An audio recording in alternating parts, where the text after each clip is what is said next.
तर गेल्या अनेक निवडणुका झाल्या, परंतु आजची निवडणूक या ठिकाणी माळशिरस तालुक्याच्या विकासासाठी स्थानिक स्वराज्य संस्थेची ही जी निवडणूक आहे याच्यामध्ये भारतीय जनता पार्टी आणि महायुती म्हणून RP असेल, त्या ठिकाणी बाकी काही मित्रपक्ष असतील, या सगळ्यांना सोबत घेऊन आज भारतीय जनता पार्टीची महायुतीच्या सर्व उमेदवाराचे आम्ही फॉर्म भरतोय। मला विश्वास आहे माळशिरस तालुक्यातली जनता या ठिकाणी राज्यामध्ये केंद्रामध्ये भारतीय जनता पार्टीचं सरकार आहे, त्यामुळे निश्चित आम्हाला आशीर्वाद देईल आणि आमचे उमेदवार या ठिकाणी मोठ्या मताधिक्याने निवडून येतील।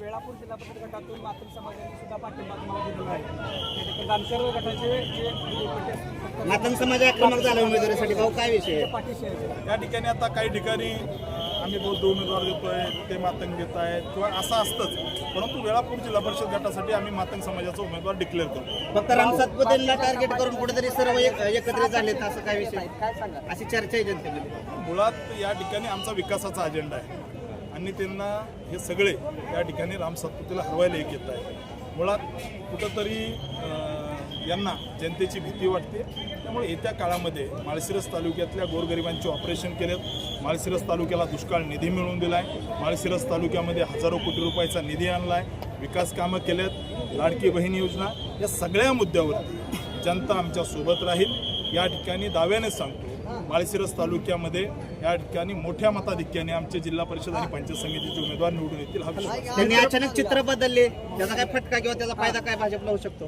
त्यांचे चित्र अजून स्पष्ट होत नाहीये, चित्र झाल्यानंतर बघू। या ठिकाणी दोघं एकत्र येऊन सुद्धा यांना शेवटच्या क्षणापर्यंत उमेदवार भेटत नाहीत, याच्यामध्ये आमचा नैतिक विजय आहे।